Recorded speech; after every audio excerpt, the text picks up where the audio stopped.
Choisis la vie, guérir avec Saint Joseph. Le Père rassemble dans l'unité.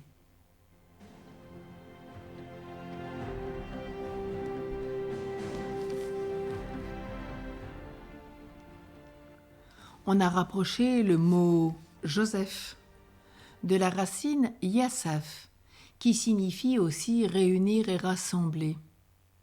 Yosef, le patriarche, que vous avez médité dans le livre de la Genèse du chapitre 37 à 50, voire maintenant que vous l'avez contemplé puisque vous avez vécu tout ce cheminement avec lui, il est le rassembleur. Il a réuni dans l'unité les clans des 12 fils de Jacob. Abraham, Isaac et Jacob sont le signe de l'unité d'Israël. Et nous voyons bien ça dans le psaume 47, dans Jean 8, dans les Actes des Apôtres, au chapitre 13, etc. Abraham, Isaac et Jacob aussi sont signes d'unité et ils sont les 3 vertus théologales. Abraham est le père des croyants, il représente la foi. Isaac est le modèle de l'espérance et il représente donc cette vertu théologale d'espérance. Jacob est la charité même. À tous 3, ils sont unis. Et une communauté donc se rassemble autour de son responsable, comme l'Église autour du pape, son chef visible. Le Père n'est pas l'âme ou la lumière de la famille, il est plutôt le signe de son unité. C'est pourquoi l'esprit de zizanie s'attaque d'abord au pasteur, aux responsables, au père de famille. Il cherche à semer le doute à son sujet afin de disperser les membres d'une même communauté, d'une même famille. Le manque de confiance envers un responsable engendre vite une critique sans dialogue ouvert, un murmure sans réelle recherche de la vérité.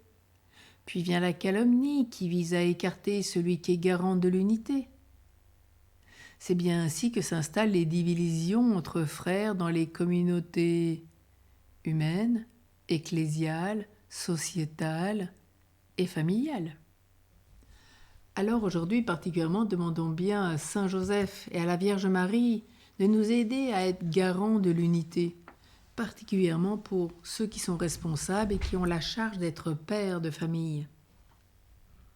Et faisons un petit récapitulatif de tout ce que nous avons vécu avec la grâce d'être femme, c'est-à-dire guérir avec Marie, qu'on a vécu avant ce cycle de Saint Joseph, et puis se guérir avec Saint Joseph qui nous a montré plutôt la grâce de l'homme, mais pas l'un sans l'autre. Et il est important pour une femme de comprendre ce qu'est un homme et à l'homme de comprendre ce qu'est la femme, pour pouvoir vivre ce mystère d'abord de l'identité propre, du mystère d'épousailles et du mystère sponsal, du mystère aussi de la paternité, de la maternité humaine en vue de la maternité et paternité divine.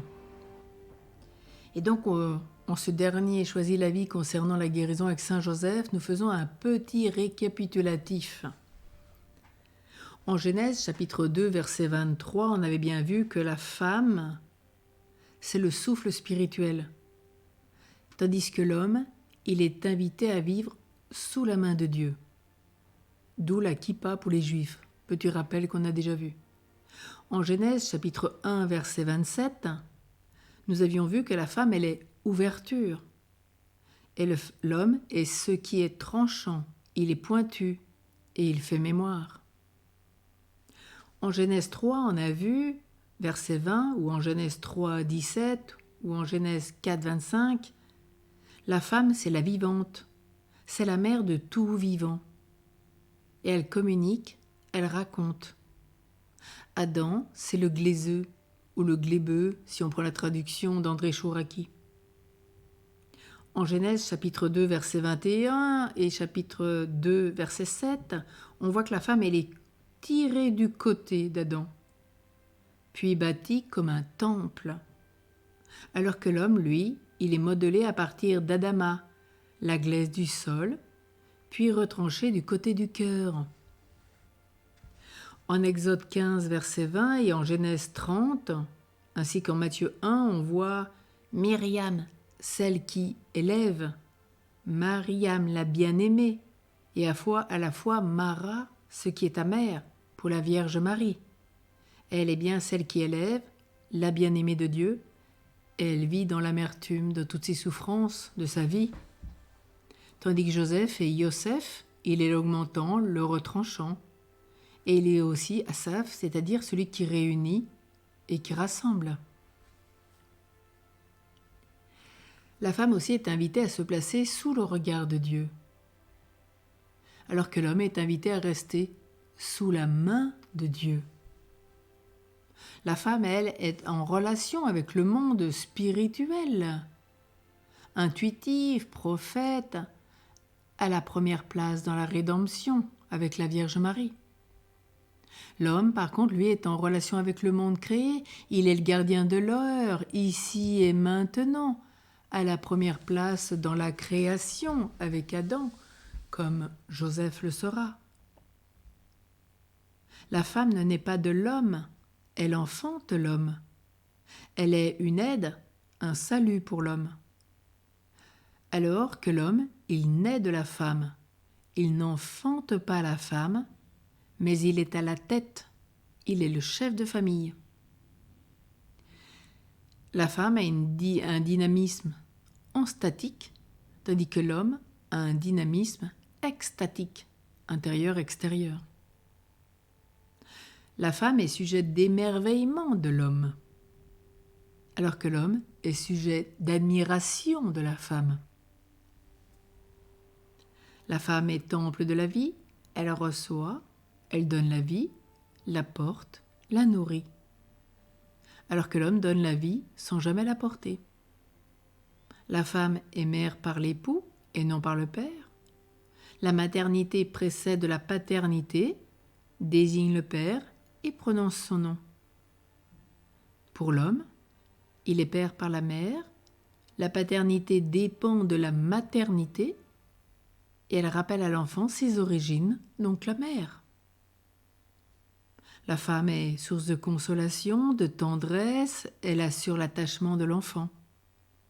Alors que l'homme, il apprendra la combativité, la force, à séparer l'enfant de sa mère. La femme, c'est l'âme de la famille, elle apporte la lumière et la présence de Dieu. L'homme, il rassemble dans l'unité et préside la liturgie familiale. La femme, elle donne sa vie pour son enfant. L'homme donne sa vie pour sa femme.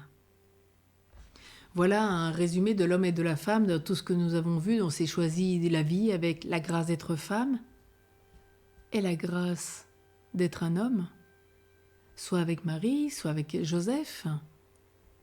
Et il nous faut bien comprendre, si on est une femme, ce qu'est l'homme, et quand on est un homme, ce qu'est une femme. Et vraiment, nous pourrons grandir dans notre identité profonde, dans ce que nous sommes et dans une complémentarité avec tout homme et toute femme sur cette terre. Et puis, découvrir pour grandir ensemble, mieux comprendre celui avec qui nous sommes en relation tous les jours. C'est important, on voit bien comment la femme réagit, comment l'homme. Nous sommes différents et dont il faut s'adapter à la situation.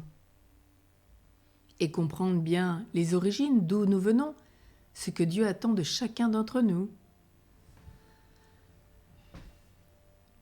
Alors demandons vraiment une grâce.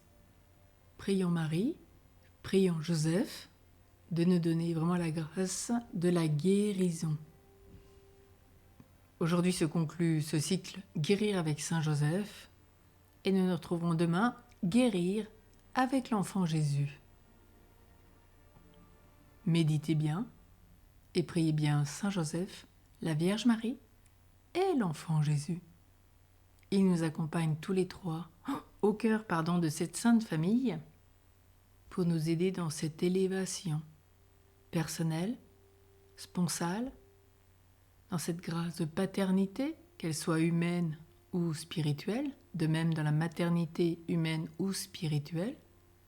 Et il nous aide vraiment à trouver la pleine stature de ce que nous devons être. Alors ensemble, marchons, prions, vivons, faisons l'expérience de la Sainte Famille au quotidien.